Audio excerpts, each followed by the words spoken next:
지난번에 촬영하고 보니까 머리가 잘렸더라고요, 이마가. 내가? 아니요. 아, 죄송해요. 제가 그런 건 아니죠. 네네. 네, 김 선생님이 해서 잘렸습니다. 오늘 말씀을 여러분에게 사도행전 9장으로 이제 우리가 제자훈련을 들어가는데, 사도행전 9장에 들어가면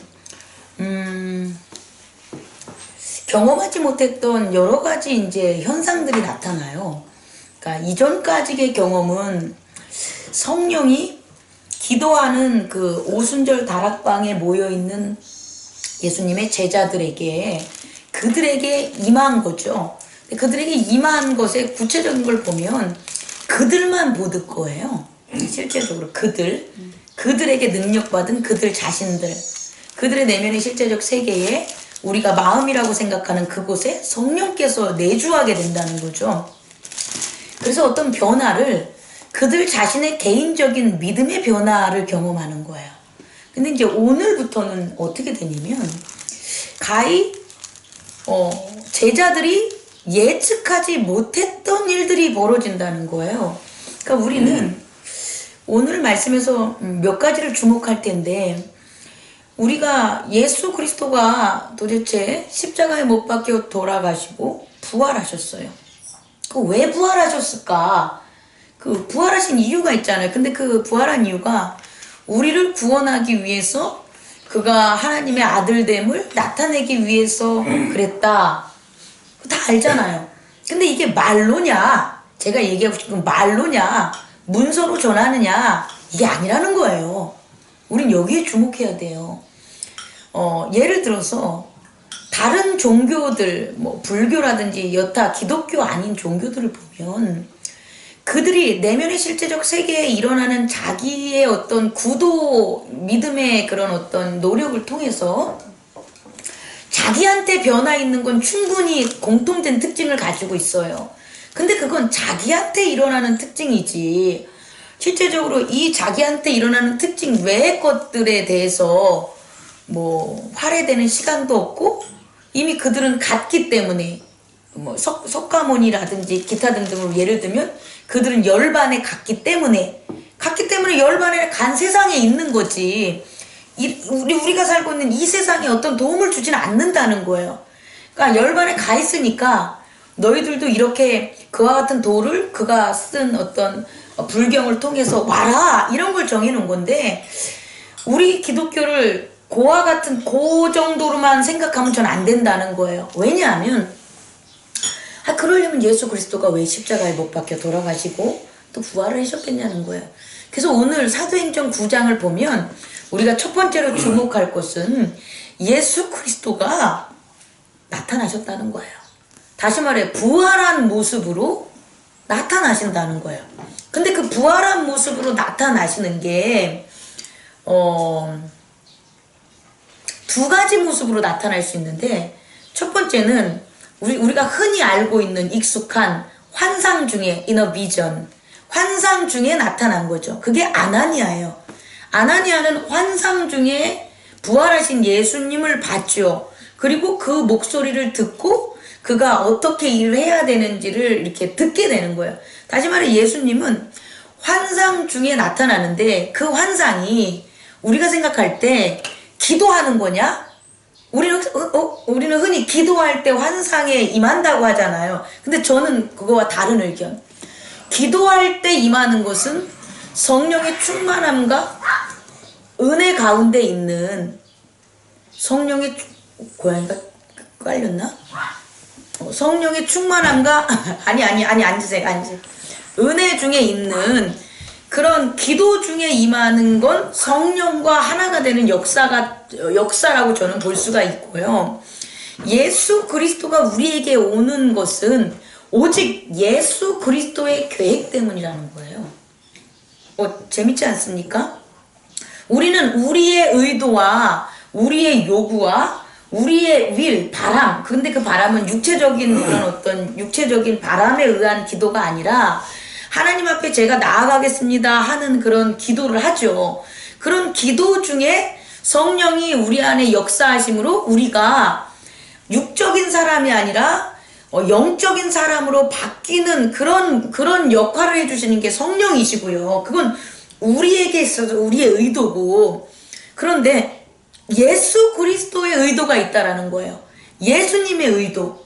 그러니까 예수님이 그의 교회의 성장 부흥을 위해서, 그리고 그의 나라와 백성들의 구원의 복음의 전파됨을 위해서 예수 그리스도가 공생의 3년이라는 시간 동안은 인간의 모습으로 와가지고 우리에게 그 하나하나 보였다면, 예수 그리스도의 십자가와 부활 이후에는 예수님이 여전히, 예수 그리스도가 사도들과 함께 무엇을 했냐면 그와 같은 사역을 했다는 거예요. 근데 그런 사역이 뭐냐 봤더니 자신의 부활한 모습을 어떻게 했다? 보이셨다는 거예요. 이것은 우리의 의지가 아니라는 걸 제가 얘기해 주려고 하는 거예요. 우리의 의지나 우리의 노력이나 우리의 계획이나 우리 교회의 어떤 윌대로 된 게 아니라 예수님이 원하는 게 있다라는 거예요.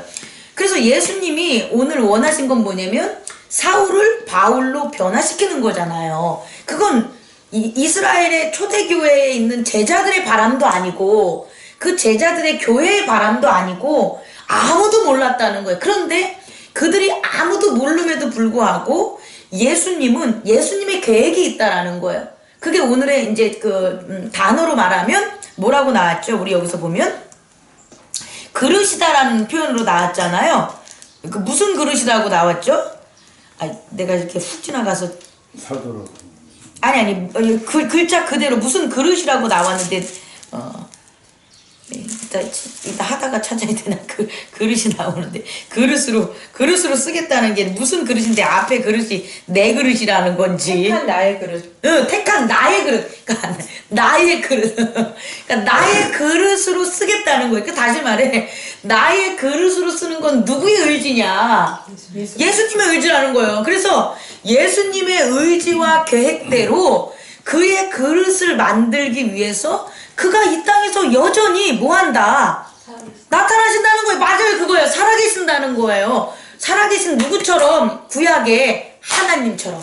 살아계신 하나님이 아브라함과 이삭과 야곱과 모세와 이렇게 임했던 것처럼 그 그리스도의 권세를 가진 예수 그리스도가 직접 자기의 의지를 가지고 이 땅에 오는데, 그 의지로 나타날 때 첫 번째는 두 가지 모습으로 나타난다를 얘기해 주고 싶고, 근데 그렇게 나타나는 이유가 뭐냐면 나의 그릇을 뭐 하려고? 만들려고. 나의 그릇을 누가 만드냐? 니들이 만드는 게 아니라 누가 만드냐? 예수님이 만든다는 거예요. 우리 교회가 일을 하면서 착각하지 말아야 되는 게 뭐냐면 우리가 이 땅을 살아가면서 우리가 그릇을 만든다는 착각이에요. 우리가 사람을 만든다는 착각이에요. 우리가 하나님의 사람을 만들었다는 그런 어떤 이거 말도 안 나와. 그 뭐라 그러지? 당치 않는 거죠? 그런 얘기를 하지 말라는 거예요. 예수님의 그릇은 누가 만든다? 예수님이 만든다. 저는 예수님이 만든 거예요. 여러분들도 누가 만드는 거예요? 예수님이 만든 거예요. 우리 모두는 예수님이 만든 그릇이에요. 그거에 대해서 우리는 논하지 말자라는 거예요. 그렇게 만들어진 그릇들을 깨끗하게 닦고 제 역할을 하게끔 깨지지 않게끔 하는 공동체가 우리의 영역이지, 그릇을 만드는 것에 우리는 개입하면 된다 안 된다? 안 된다. 그래서 예수님이 자신이 택한 자신의 그릇을 만들기 위해서 두 가지의 모습으로 나타나는데, 그 모습 중에 하나는 직접적인 모습이라는 거예요. 다시 말해 오늘 구분해 줄 건 뭐냐면 이너 비전, 아나니아는 비전 중에 임했고 사울은 비전 중에 임한 게 아니라 다메섹으로 가는 길 위에서 이루어졌다는 거예요. 이해하실 수 있겠죠? 그러니까 예수님이 자기의 그릇을 만들려고 나타날 때에는 두 가지의 어떤 우리가 생각하는 모습으로 나타나는데, 하나는 뭐냐면 직접적으로 그분의 부활된 모습으로 나타나는 거예요. 근데 그 부활된 모습이 우리 누가복음 후반절에 보면은 마지막 장 정도에 보면은 그 두 제자가 이거 어디로 가는 게 기억이 안 나네. 두 제자가 어디로 가잖아요. 엠마오. 예, 어휴, 감사합니다. 부드럽게. 엠마오로 가는데 그 제자들에게는 이렇게 빛으로 나타나지 않아요. 그죠?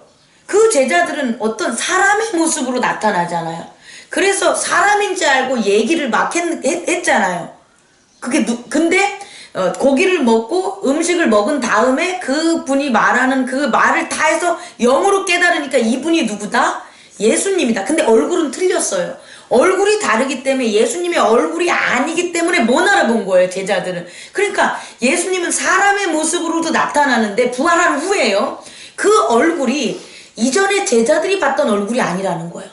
우리들도 마찬가지라는 거죠.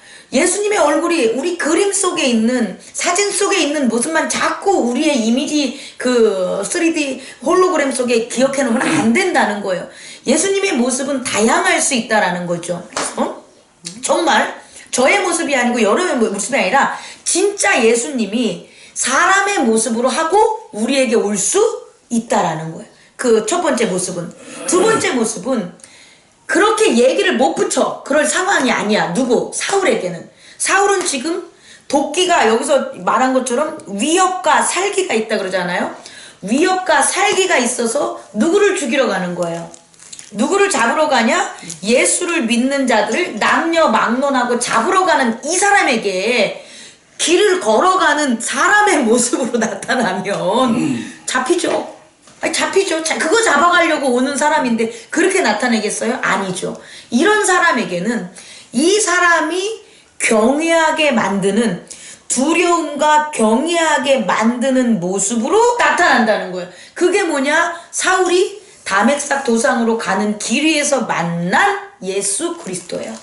그러니까 예수 그리스도냐, 부활하신 분이냐, 아니냐, 사람의 몸이냐, 이거를 우리는 갑을박론하는 게 아니라 예수 그리스도는 그의 계획에 맞춰서 우리들을 퍼펙트하게 변화시키기 위한 방법으로 오신다는 거예요. 근데 그 모양, 자기의 모습을 나타내는 면에서도 그렇다는 거예요. 그래서 그런 제자들과 같은 엠마오로 가는 제자들에게는 그런 친구와 같은 모습으로 나타냈고, 사울과 같이 살기와 위협이 아주 막 강한 그런 사람에게 뭐냐면 빛으로 환한 눈이 부신 빛, 다시 말해 눈을 시각적인 그 눈을 뭐 하는 거예요? 멀게 하는 거예요. 아주 그 눈을 멀게 하는 게 정신적인 충격이에요. 다시 말해 우리의 이런 뇌가 이런 원활한 정상적인 생활을 했을 때는 충격을 안 받는데, 정말 자기가 생각하지 못한 빛에 대한 그런 현상에 임했을 때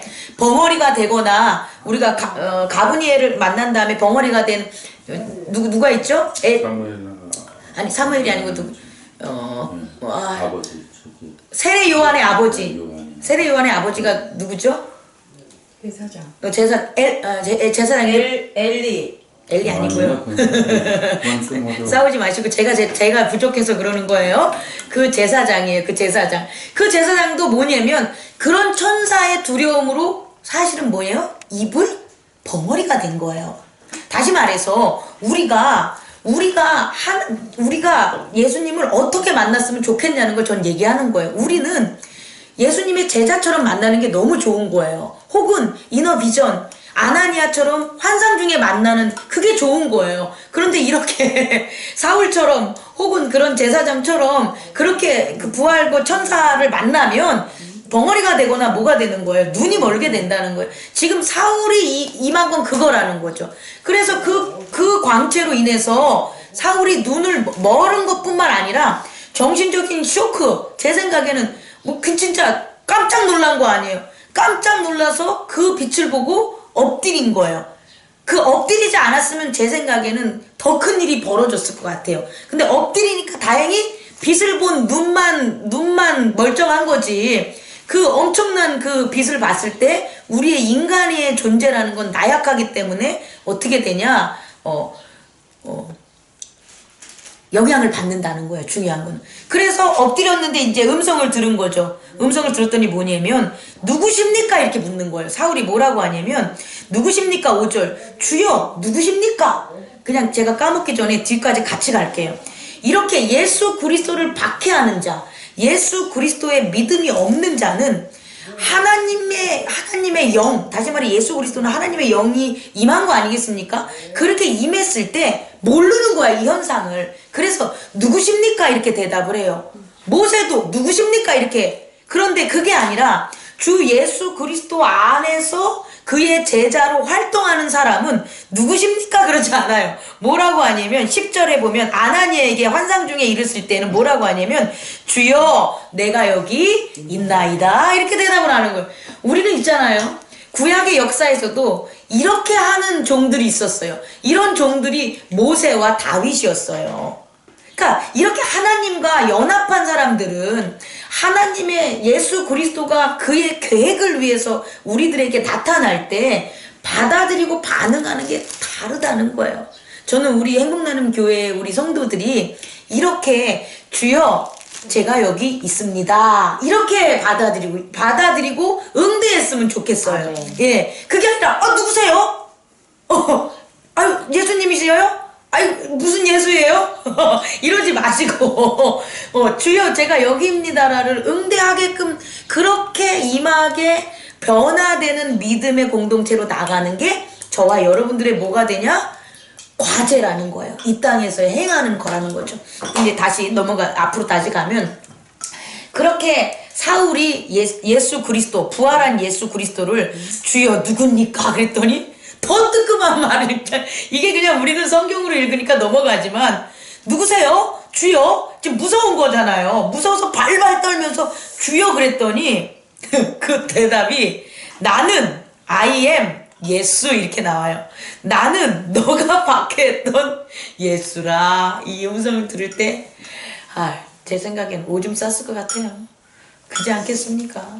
얼마나 무서웠겠습니까? 아주 그냥 이 뇌나 기타 등등 인간에 대한 육체적인 사고체제는 완전히 전복됐다고 보는 게 아니라 아주 가루가 됐을 것 같아요. 돌이 내가 돌 위에 떨어지면 그 돌이 부서져서 가루가 된다고 예언한 것처럼 이렇게 예수 그리스도가 사울 위에 떨어진 거예요. 사울 위에 떨어지면 사울이 어떻게 되냐? 가루가 되는 거예요. 그렇게 가루가 됐을 때 이제 뭐라고 하냐? 길을 가던 사람들은 소리만 듣고 아무것도 보지 못하여 말을 못하고 그냥 서 있는 거죠. 보지는 못하는데 저 앞에 있는 사울이 엄청난 광경이 있고 어떤 기타 등등 예전에 자기들이 느껴보지 못했던 전율감이나 기타 등등 뭐가 찌릿찌릿하겠죠. 그래서 아무것도 못하지만 뭔 일이 벌어진지 모르지만 사울이 갑자기 저렇게 된 거예요. 근데 사울이 이제 그 다음부터 보면 사울한테 뭐라고 하면 뭐라고 합니까?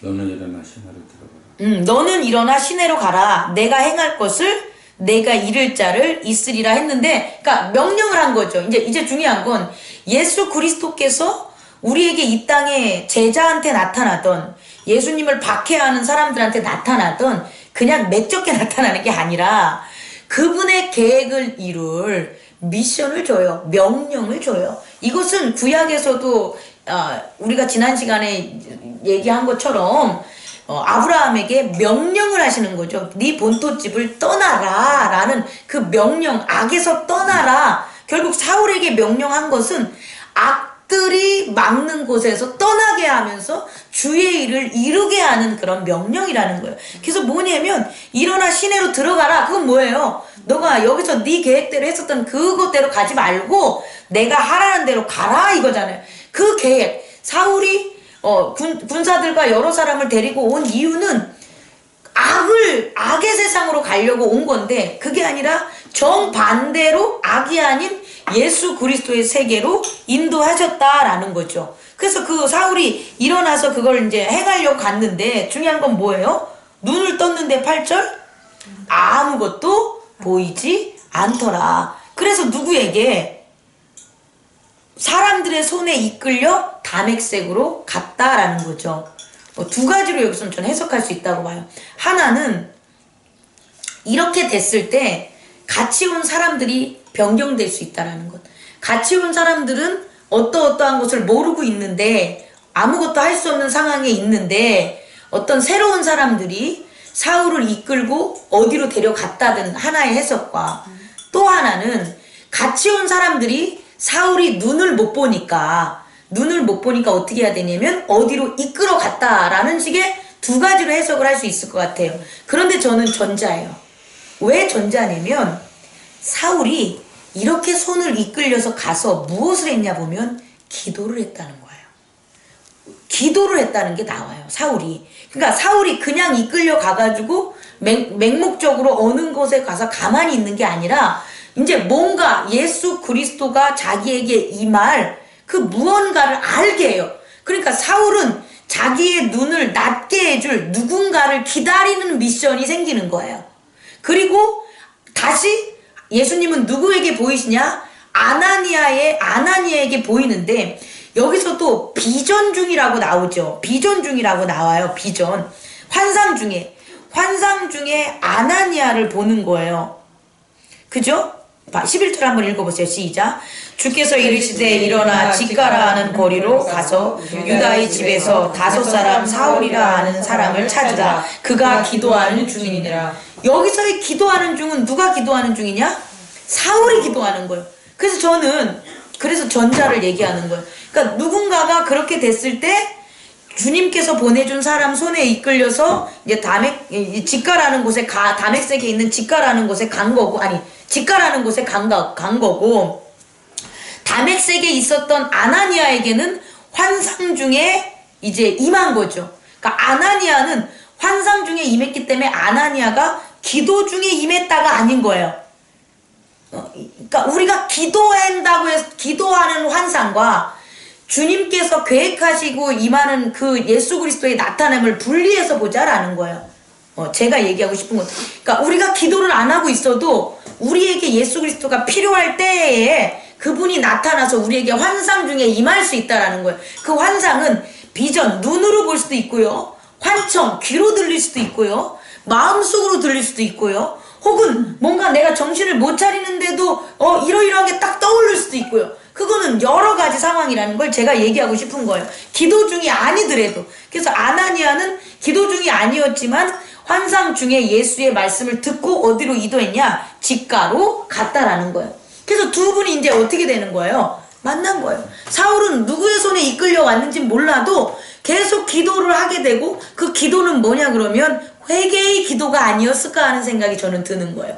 왜냐면 나는 너가 박해한 예수다라. 그러니까 여태까지 사울이 생각했었던 어떤 거냐면 9절 1절 사울이 주의 제자에 대하여 여전히 위협과 살기. 그러니까 그가 여전히 위협과 살기를 가진 것은 그가 가지고 있는 유대 하나님에 대한 배타적 유일신에 대한 그의 신앙적 체계라는 거예요. 사울이 가지고 있는 배타적 유일신, 오직 유일신은 하나님밖에 없고 예수는 그리스도가 될 수 없어 라는 유대 율법을 바탕으로 한 그의 종교관, 그의 믿음을 깬 거예요. 누가? 예수 그리스도가. 그렇게 깼으니까 그가 뭘 깨닫게 되냐면 잘못했어. 제가 얼마나 죽였습니까? 제가 스데반을 죽였습니다. 제가 예수를 죽였습니다. 제가 예수의 제자를 또 죽이러 갑니다. 이 기도를 저는 사울이 하고 있었을 것이라는 거예요. 그리고 그렇게 기도하는 중에 그 또 다른 방법으로 이끄는 것. 다시 말해 첫 번째는 사울을 만나주시고 그의 눈을 멀어서 이제 그의 의지대로가 아니라 예수의 의지대로 어느 곳에 가게 하고 그 예수의 의지대로 어느 곳에 가서 기도하게 만들고 그 기도에 대한 응답. 어떻게 해야 되는 응답을 누구를 통해서? 아나니아를 보내면서 아나니아가 그의 눈을 어떻게 뜨게 함으로 또 아나니아를 통해서 이렇게 되는구나. 이제 사울은 사실상 사울이 아니라 뭐가 되는 거예요? 바울이 되는 거예요. 사울이라는 자기의 의지와 자기의 가치관과 자기의 종교관과 자기의 경험적 믿음의 세계로 살아가면 그냥 사울로 살아가는 거고, 오늘 예수 그리스도를 만남으로 그냥 사울은 없어지고 예수 그리스도가 이끄는 대로 살아가면 뭐가 되는 거예요? 바울이 되는 거고. 여러분도 마찬가지라는 거죠. 제가 목사가 됐어도 제가 가진 종교관으로만 살아가고 제가 가진 경험으로만 살아가면 저는 그냥 장미경 목사에 불과한 거고, 그게 아니라 하루하루 날마다 예수님께서 이끌어주는 가운데로 가면 하나님의 아들이 되는 거고. 두 개 아니겠습니까? 여러분들도 마찬가지입니다. 우리는 변화된 사람으로 살기를 강권합니다. 아멘. 그래서 이제 간 거예요. 그리고 이제 그때부터 이제 비전이 나타나는 거죠. 뭐가 되냐면 아나니아가 듣고 이제 듣는데 아나니아에게도 변이 있는 거예요. 그러니까 무조건 야 내 말 들어 이렇게 하지 않아요. 예수님은 무조건 너는 내 말 들어야 돼. 강압적이고 강제적으로 따르게 하시는 분이 아니에요. 절대. 어떻게 하냐면 13, 14절처럼 아나니아도 할 말이 있다라는 거예요. 그지 않겠습니까? 어떻게 아나니아에게 대답하되 주여 이 사람에 대하여 내가 여러 사람에게 들었는데 우리 주위의 성도들에게 적지 않은 해를 끼쳤다. 적지 않은 건 많이 끼쳤다는 거예요. 많이 해를 끼쳤고요. 그리고 대제사장들 그에게 사주를 받아가지고 우리를 박해하려고 주의 이름을 믿는 사람들을 박해하려고 오는데 갑니까? 이렇게 자기가 궁금하고 자기가 묻고 싶은 건 뭐하라? 물으라는 거예요. 근데 물었지만 중요한 건 뭐냐? 자기 고집대로 하진 않았다는 거예요. 그랬더니 뭐냐? 15절 주께서 이르시되 가라. 그 질문에 대한 퀘스천에 대한 답을 해주는 거예요. 가라는 거예요. 이해 가시죠? 가라. 그리고 또 왜 가라는지를 아는 거예요. 다 같이 읽어봅시다. 시작. 이 사람은 내 이름을 이방인과 임금들과 이스라엘 자손들에게 전하기 위하여 택한 나의 그릇이다. 여러분, 요걸 우리 한번 변형해서 우리 서로에게 나눠봅시다. 여러분이 제가 여러분에게 할게요. 야, 섬겨라. 장미경 목사야, 성도를 섬겨라. 100번 잘못하면 100번 용서해주라. 그렇게 섬겨라 그러면 제가 말할 게 있을 거 아니에요. 아, 이래고 저래고 진짜 가슴 아파 죽겠고요. 뒤통수 치고 아 미쳐 되지겠어요. 막 이렇게 얘기하잖아요. 그럼 예수님 뭐라고 한다고요? 가라, 섬겨라. 그 다음에 이렇게 얘기해 주실 것 같아요. 뭐냐면 이 사람들은 내 이름을 위하여 행복나눔 교회를 세우고 온 천하에 하나님의 자손을 만들기 위해 내가 택한 나의 그릇이다. 이렇게 저한테 얘기를 하는 거죠. 아, 그러면 제가 뭐라고 얘기하겠어요? 아, 그릇 다 부셔버리세요. 이러겠어요. 그러지 않고 뭐라 그러겠어요? 네, 이렇게 하겠죠. 그죠? 여러분들 한번 바꿔서 얘기해보세요. 저에 대해서. 다 안 하는 거구나. 야, 목사를 섬겨라. 그럼 어떻게 할 거예요? 아멘 하고 따라가요. 아, 그냥 여기 말을 해야 고 말을. 아니, 목사님이 이러고 저러고, 아이씨, 저러고 저랬단 말이에요. 이렇게 하잖아요. 그럴 때면 예수님이 섬겨라. 그러면서 그 다음에 하는 게 뭐냐면 행복나눔 교회가 너희들을 위해서 내가 행복나눔 교회의 목사로 세운 내가 선택한 내 그릇이야. 이렇게 얘기하면 무슨 변명이 있겠냐는 거예요. 그게 남편이 되던 자녀가 되던 우리 여기에 있어서는 하면 안 돼요. 여기에 있어. 이 말까지. 근데 이 말이 아나니아니까 두 마디 대답하고 이렇게 나오는 거지 사실은 이게 긴 거예요. 믿음이 강한 자들, 믿음이 큰 사람들은 이렇게 한두 마디로 네 하는 거고 그렇지 않는 사람들은 이 가운데 내가 택한 내 그릇이야를 맨 마지막에 얘기하고 그 가운데 계속 들어주는 거예요. 마치 법정에서 변론을 하면 변론 다시 당신 증거 하실 거 있으십니까? 다시 이렇게 하잖아요. 이렇게 뭐라고 하죠? 준비 서면 할 거 있으십니까? 그러면 한쪽이 써오면 다른 쪽이 또 써오고 또 그거에 대한 반박하면 또 그렇게 하고 계속 써서 맨 마지막에 할 말 없으시죠? 여기까지 가는 거잖아요. 그때 재판장이 얘기하는 것처럼 예수님은 이 모든 것을 들어주는 거예요. 근데 사실은 그게 우리한테는 너무 힘든 거예요. 왜? 그 사이에 누가 끼니까? 사단이 끼니까. 그 사이에 사단이 끼기 때문에 그러는 거예요. 그래서 그냥 짧게 끝나면 좋아요. 짧고 굵고. 어쨌든 이렇게 아나니아는 짧고 굵고 낀 거죠. 우리에게 하는 그런 거다. 그래서 16절 다 같이 읽겠습니다. 시작. 그가 내 이름을 위하여 얼마나 고난을 받아야 할 것을 내가 그에게 보이리라. 너가 그렇게 걔에 대해서 기분 나빠하지 마. 너가 네가 보는 것처럼 그렇게 우리 성도들을 압제하고 한 걔가 벌받아 마땅하지. 맞아. 근데 너는 생각하지 마. 하지만 나는 그가 그렇게 한 고통 당하게 그가 나를 위해서 오히려 고난을 당하는 걸로 나는 바꿀 거야. 이 얘기를 하는 거예요. 다시 말해 사울이 바울이 되기까지 그냥 짠하고 되는 게 아니라 나를 위해서 그동안 나를 박해하면서 네가 남들에게 아픔한 것처럼 나를 위해서 너는 고통을 받아야 돼 이거예요. 그런데 사실은 사울의 고통은 달겠지. 그 자신의 입장에서는. 근데 바깥 사람들이 보면 진짜 엄청난 고통을 당한 거죠. 사실상은 그가 박해한 그런 예수님의 제자들보다 더 큰 것을 사울은 사실은 당했다고 봐도 과언이 아니에요. 다시 말해 예를 들어서 성도와 목사 간에 혹은 성도와 성도 간에 이렇게 어떤 차이점이 있죠. 왜? 저 사람 때문에 제 마음이 상했습니다. 이렇게 생각을 하잖아요. 그럼 사실은 아픔을 당한 거예요. 그죠? 그런데 그 아픔을 당한 것을 예수님께 우리가 기도를 하면 예수님이 이렇게 얘기해 줄 거예요. 너 아프지? 근데 아파하지 마. 저는 내가 선택한 내 그릇이야. 대신이에요. 저도 나를 위하여 저도 고난을 당할 거야. 그러니까 깨달음을 받을 시간이 있을 거야. 그러니까 너는 그 일에 뭐하라? 판단하고 정죄하지 말라. 그 판단과 정죄는 누구 거니까? 악한 사탄의 영역이니까 그렇게 얘기를 해주신다는 거죠. 그랬을 때 이제 아나니아가 이제 어떻게 되냐 이제 가는 거예요. 17절 아나니아가 떠나 이제 그 집에 들어가서 그에게 안수를 하는데 아나니아의 충성이 이렇게 바뀐 거예요. 뭐라고요? 웬수 사울아 그러지 않고 뭐라고 한 거예요? 예, 처음 봤는데 형제 사울아 이렇게 형제로 받아들이는 거예요. 우리가 교회 안에서도 목사로 받아들이는 게 힘든 거예요. 그냥 명칭상 목사님 한다고 해서 다 목사로 받아들이는 게 아니라 저를 이 땅에서 이끌어갈 하나님이 세운 목사님 이 받아들이는 시간이 긴 거예요. 그리고 저도 성도들이 이 교회를 함께 하나님의 자녀로 이 교회를 목숨 걸고 함께 지켜줄 그런 형제로 받아들이는 게 하루아침에 이루어지지가 않아요. 그러다 보면 믿음 안에서 서로 나아갈 예수 그리스도의 명령만 따르면 되는 거죠. 그래서 어느 순간 제가 믿음으로 우리 형제요 이렇게 바뀌면 바뀐 거예요. 정말 그렇게 되면 다른 사람하고 대하는 거랑 전혀 틀린 거예요.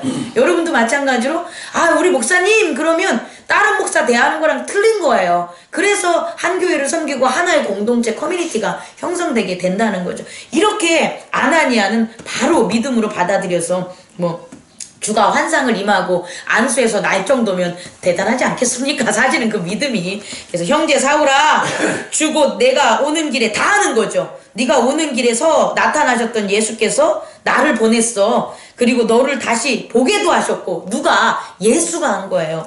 그리고 성령으로 충만하게 하신다. 그러니까 이게 구별이 되는 거예요. 우리는 성령 충만을 뭉뚱그리로 생각해가지고 성령 충만해가지고 이러한 일들이 다 성령 충만을 하는데 그게 아니라 성령의 충만함은 우리 안에 예수 그리스도를 주라 시인함을 받고 그와 함께 십자가에 못 박혀 돌아가셨다는 믿음의 그런 언약을 맺은 그런 자, 오늘에겐 사울, 그 전에는 아나니아, 그 전에는 제자들, 그런 제자들에게 충만한 은혜를 뭐하는 거예요? 성령의 충만함을 주신다는 거예요. 그런 사람에게만 성령이 충만하게 하는 거예요. 실제적으로 성령의 충만은 겉으로 표현하는 이런 세상이 아니라 우리의 내면의 실제적 세계에 있는 우리의 마음밭에 가득하신 거지. 그래서 우리가 어떠한 우리의 육체의 소욕을 따라하는 에고의 모습이 나타나는 게 아니라 에고의 모습을 가리고 전혀 다른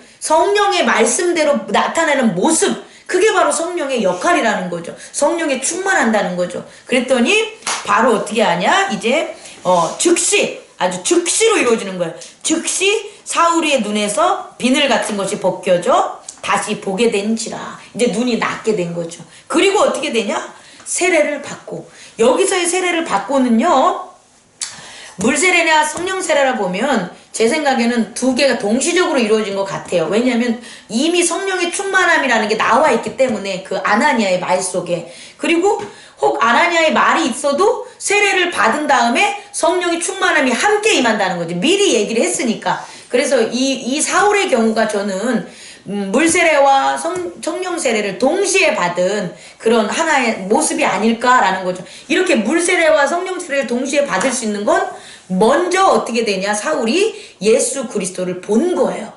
보고 그의 명령을 따르고 기도할 때에 그게 이제 성령 충만함으로 오게 된 거다라는 것을 이제 알아두자. 그래서 여기에서의 세례의 의미는 또 하나의 세례의 의미는 뭐냐? 즉시로 제자들과 하나가 된 거예요. 다시 말해 즉시로 제자들의 커뮤니티, 에클레시아, 교회 안에 한 일원이 된 거예요. 그러면 이제 내가 당신들과 함께하는 이 교회를 박해하는 자가 아니라 교회의 일원으로서 일하겠습니다 라는 그와 같은 어떤 그런 입교, 그런 교회에 들어가는 의미에서도 사울의 세례를 우리는 이해할 수가 있다 없다? 있다. 그 다음에 19절 음식을 먹음에 더욱 강건해지는데 여기서의 음식은 언어의 이중적 의미로 저는 해석하고 싶어요. 이중적 의미, 다시 말해서 몸이 강건해졌다는 의미보다는 말씀의 음식. 그러니까 이때부터 그냥 막 줄기차게 사울은 자기가 잘못된 말씀을 알았던 것들에 대한 바뀌는 그런 제자 훈련이 그냥 아주 1대1 개인식으로 막 이루어지지 않았겠냐는 거예요. 그러면서 어떻게 되냐, 점점점 강건해졌다라는 것을 이게 음식성 후드로 봐야지 그냥 육체적으로 먹는 음식으로 보면 안 된다. 그러니까 여러분들도 마찬가지예요. 교회가 정말 이렇게 제자 훈련을 1년 넘게 해가는 과정에 여러분 스스로 변화된 거 느끼잖아요. 느끼시고. 또 저는 목사의 눈으로 봤을 때 정말 그게 삶과 적용이 돼서 확 바뀐 사람들도 분명히 있어요. 그러니까 이게 뭐냐면 점점 자기가 어떻게 된 거예요? 강건해진 거예요. 건강해진 거예요. 뭐가? 몸과 믿음이. 육체와 믿음이 강건해지게 됐다라는 건 이 훈련, 제자 훈련밖에 없어요. 이렇게 하나 된 그런 공간에서 모여서 오직 예수 그리스도의 부활과 그리고 성령의 충만함으로 기도하고 교제하고 말씀 나누는 것밖에 없다라는 거예요. 다른 거로는 절대 우리가 건강해질 수가 없다라는 거예요. 몸은 먹을 거 좋아서 건강해질지 몰라도 우리의 믿음과 영혼은 이런 말씀의 훈련 이 자리가 없으면 건강해질 수가 없다라는 걸 다시 한번 여러분에게 감사하며 또 하나님께 이렇게 이끌어 주시는 하나님께 감사합니다. 그래서 이제 변화 이렇게 되니까 이제 예수님이 그릇을 만들어 놨잖아요. 그럼 그 그릇들을 가지고 뭐 하겠냐는 거예요. 아니 밥상 차려야지. 예수님이 밥상 차리시는 거예요. 사울이 만든 그릇으로 이제 뭐 하는 거예요? 밥상을 차리시는 거예요. 그래서 사울이 이제 역할을 하는 거죠. 어떻게? 20절을 보니까 즉시로 각 회당에서 예수가 하나님의 아들이심을 전파하는 거예요.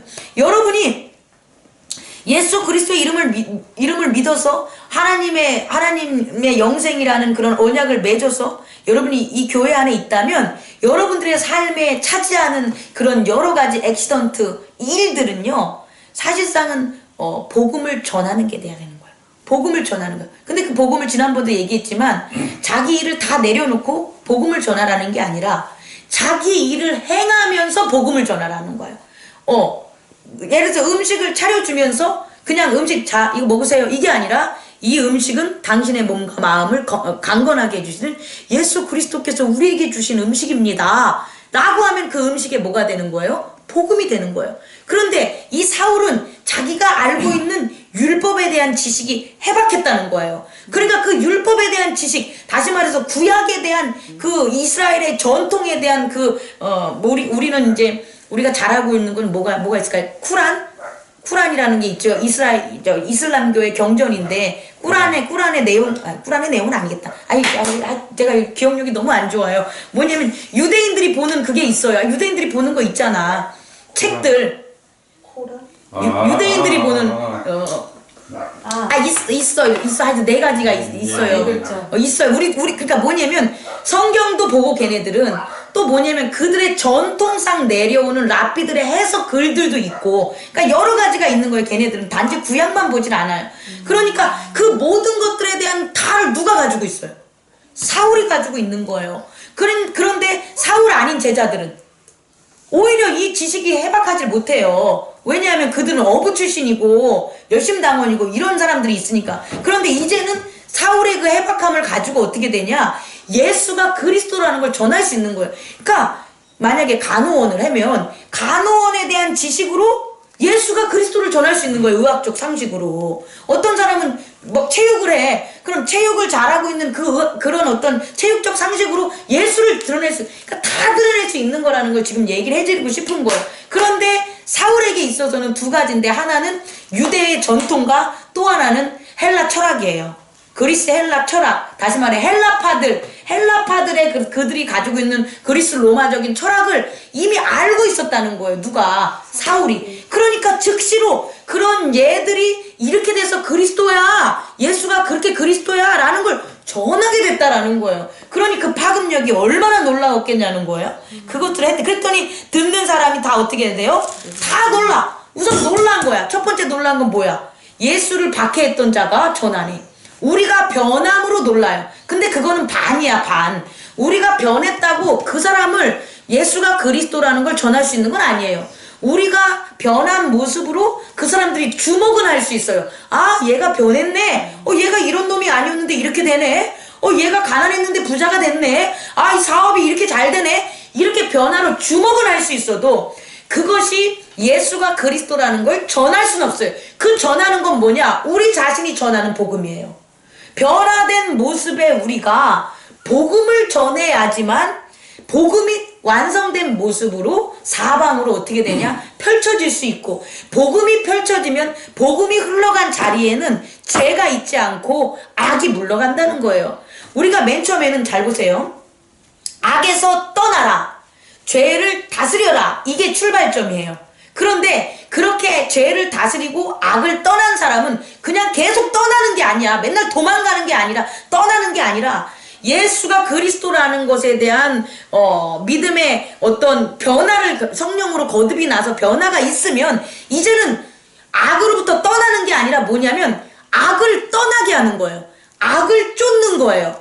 죄를 다스리는 것, 죄를 회개시키는 거예요. 이렇게 변화가 되는 거예요. 그럼 나는 어디에 있냐라는 거예요. 나는 그동안 죄를 다스리고 악에서 멀리 떠나는 걸 했냐? 아니면 그것도 안 했냐? 아니면 그것을 했냐? 아니면 이제는 뭐냐? 내가 가는 곳곳마다 회개를 하는 거라는 거죠. 나랑 얘기를 하면 그 사람이 회개를 해. 아, 나랑 내가 가는 곳에는 그 모든 일들이 잘 풀려. 악들이 틈을 타지 않아. 이렇게 되면 어떻게 되는 거냐면 내가 복음 안에 복음을 전하는 거예요. 복음을 전할 때만 이런 일들이 벌어져요. 예수가 이 땅에 왔을 때만 이런 일들을 해서 예수가 가는 곳곳마다 귀신이 물러가고 악이 쫓아가고 회개의 역사가 일어났던 게 바로 이 원리라는 거예요. 이 원리를 우리 예수가 제자된 우리들에게 뭐한다? 그대로 주신 거예요. 그러니까 우리는 그대로 뭐하면 된다? 따르면 된다라는 거죠. 22절 다 함께 읽겠습니다. 시작. 사울은 힘을 더 얻어 예수를 그리스도라 증언하여 다메섹에 사는 유대인들을 당혹하게. 이제는 복음을 들으러 온 사람뿐만 아니라 복음에 대해서 배척하는 자들에게도 나아가는 거예요. 한 단계 더 나아가서 사울이 힘을 얻은 것은, 이 힘은 아까도 말한 것처럼 육체의 힘이 아니라 뭐다? 강건한 육체와 영혼의 힘, 담대함을 얻어서 그렇게 예수를 증언했더니 이제 오히려 예수를 잡으러 다닌 사람이 당혹한 거예요. 그래서 어떻게 저를 죽일까 고민하게 된 거예요. 이제 반대로 그걸 이제 또 어떻게 돼요? 예수 그리스도께서 알려주시죠. 알아서 어떻게 되냐? 그날 밤 예수의 제자들이 바구니에다가 사울을 담아가지고 내려서 어떻게 돼요? 성에서 벗어나게. 그래서 어디로 갔냐? 예루살렘으로 이제 또 간 거예요. 예루살렘에 가서 가만히 있냐? 안 그래요. 예루살렘에 있는 제자들하고 더 하나님 말씀을 나누려고 간 거예요. 그랬더니 제자들이 무서워해. 왜냐면 직접적으로 다메섹에 있는 제자들은 못 봤지만 예루살렘에 있었던 제자들은 사울의 얼굴을 바꾸려면요, 스데반을 죽이는 그 장면을, 그러니까 믿어지지가 않는 거야. 더 경험이 있으니까. 그랬을 때 누구를 또 요번엔 아나니아가 아니라 누구를 세우냐? 바나바를 세우는 거야. 바나바를 만나게 해서 바나바가 직접 사도들에게 데리고 가서 다메섹에 있었던 일들과 그가 말씀을 전한 일들과 또 하나 예수 그리스도께서 친히 그에게 나타나서 이방 선교를 위해서 말씀하신 것을 누가 증인이 돼서? 바나바가 증인이 돼가지고 사도들에게 얘기해 준 거예요. 그리고 사도들이 이제 어떻게 되는 거냐? 다시 이제 받아들인 거 아니겠어요? 그래가지고 이제 어떻게 되냐? 29절 담대하게 누가? 헬라파 유대인에게 이제 또 변론을 하는 거예요. 점점 확대가 되는 거죠. 그래서 31절 다 같이 읽겠습니다. 시작. 그리하여 온 유대와 갈릴리와 사마리아 교회가 평안하여 든든히 서가고 주를 경외함과 성령의 위로로 진행하여 수가 더 많아지니라. 네, 주체가 누굽니까? 교회가가 되는 거예요. 뭐라고요? 교회가. 우리는 내가 교회를 어떻게 해야지. 그러면 주체가 누구예요? 내가 되는 거죠. 절대 예수님 역사 안 해요. 성령님 역사 안 해요. 교회가 주체가 되고 우리는 그것을 교회를 주체로 삼을 수 있는 객체가 되는 거예요. 다시 말해 우리가 주의 길을 따르는 것은 그리고 예수 그리스도가 우리에게 능력을 행사하고 그 안에서 우리가 행하는 것은 결국은 뭐냐면 교회라는 생물이에요. 저는 교회는 살아있는 영이라고 봐요. 교회에 살아있는 그 영, 여러분의 영, 나의 영 모두가 하나로 모여서 하나가 되는 그 교회의 영이 점점점 어떻게 해지는 거냐? 평안하고 든든해지는 거예요. 그러니까 교회라는 생물, 영이 교회라는 에클레시아 공동체가 그게 살아있는 그런 법인과 같은 살아있는 그런 인격체가 점점점 평안해져야 돼요. 그리고 어떻게 해야 돼요? 든든해져야 되는 거예요. 우리가 그 일을 해야 되는 거예요. 우리가 아까 말한 서로서로가 택한 예수 그리스도의 그릇이라는 것을 아멘으로 받고 그리고 성령의 충만함으로 우리 서로서로를 인정만 해준다면 우리 교회는 평안한 일들이 넘쳐날 거예요. 그리고 또 든든해질 거예요. 근데 우리가 평안과 든든함은 동시에 같은 말이걸랑요. 피스해야지 능력, 어빌리티가 있는 거걸랑요. 영생의 권한이 있는 거걸랑요. 근데 만약에 평안함을 잃었어. 그럼 든든함이 약해지는 거예요. 다시 말하면 약해지면 평안함을 잃어요. 요 두 가지 관계를 아셔야 돼요. 그래서 우리가 교회가 나오면서도 조금 뭔가가 이렇게 평화가 잃은 것 같아. 그러면 다 뭐 해야 돼요? 다시 각자의 그릇과 역할을 갖다 성령의 충만함으로 기도하고 찬양하고 믿으시고 서로 개개인을 믿지 말고 누구를 믿으시라는 거예요? 주 예수 그리스도를 믿으시고 함께 하시라는 거예요. 그렇게 됐을 때 이제 어떻게 되냐? 주를 경외함과 성령의 위로로 진행되더라. 그렇게 되니까 나타나는 것은 주를 경외하는 그런 방향으로 가겠죠. 우리가 모든 걸 하는 게 주님이 기뻐하시고 주님이 좋아하시는 일들을 교회에서 하고 그리고 힘들고 어려운 것은 성령이 뭐 하는 거예요? 위로해 주님과 고난과 역경이 어떻게 되는 거예요? 해결하게 되는 거죠. 이렇게 진행되는 거예요. 그러다 보니까 수가 더 많아지니라. 그러니까 결국 우리 교회가 그렇게 됐을 때 수가 더 많아지는 거라는 거죠. 근데 그렇게 되지 않으면 든든하지 않고 평안하지 않고 뭔가가 일어나면 수는 점점점 어떻게 된다? 빠져나간다. 그런 것들도 우리가 오늘 말씀을 통해서 깨닫는 저와 여러분 되기를 원합니다. 말씀을 마치겠습니다. 이 사울에 대한 그릇을 쓰이는 그런 모습뿐만 아니라 정말 깜짝 놀라는 것은 32절 이후에 베드로예요. 베드로의 그릇도 여전히 쓴다는 거예요. 사울 새 그릇 왔다고 베드로 옛 그릇이 안 쓰는 게 아니라 사울이라는 새 그릇을 만들어 가면서 더 그 그릇에 대한 은혜가 가진 베드로는 더 큰 일들을 하는데 봤더니 침상에 8년 동안 누워있던 중풍병자를 어떻게 된다? 일어나게 했다. 또 하나는 뭐냐면 죽었어요. 누가?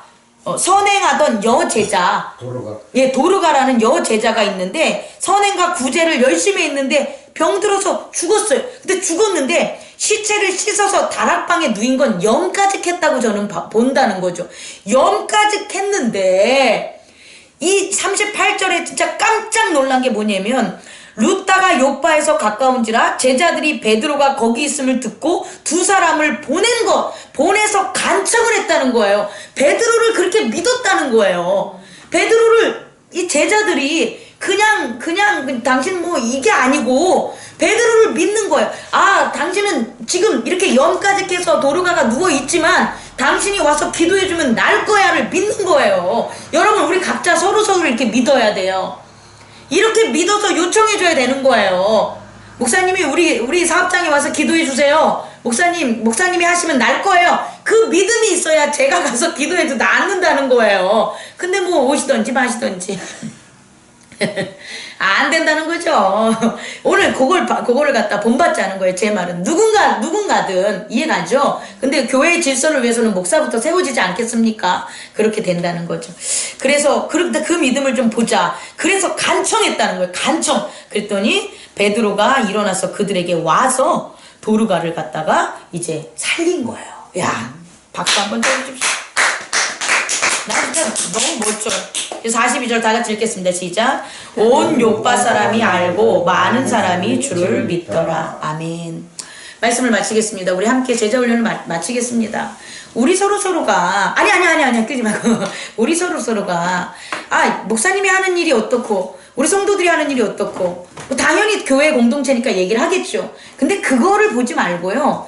믿음으로 나의 삶에 있어서 나의 삶을 어떻게 믿음 안에 성장시킬까를 의논하는 동역자와 동행자와 신뢰관계와 그런 사람으로 바뀌었으면 좋겠어요. 일거죽 일투족이에요. 예를 들어서 뭐 내 자녀가 예를 들어서 막 진짜 좀 이상해. 그러면 그런 것들 목사님 기도해 주십시오. 이런 것들을 요청하라는 거죠. 그렇게 해가지고 하나하나 내가 바르게 될 때 기도함과 말씀 안으로 바뀌어야 되는 거지. 그런 요청함들을 안 하고 내 스스로 그것을 막 해결하겠다라는 건 성경적이지 않아요. 그 교회 안에서는 다른 밖에서는 상관이 없겠지만 교회 안에서 그의 제자들을 이끌어주는 것은 성경적이지 않다. 그래서 오늘 말씀을 바탕으로 좀 더 저희가 이 사도행전에 나타난 사울이 초대교회의 하나가 되는 그 과정들, 그리고 예수 그리스도가 우리에게 나타나는 과정들, 그리고 그와 함께 일어나는 놀라운 일들이 우리 행복나눔 교회를 통해서 저는 재현되고 재현이 아니지 더 새로운 일들이 일어날 걸 믿습니다. 저와 여러분들이 그 주역이 되기를 원합니다. 꺼주시기 바랍니다. 기도하겠습니다.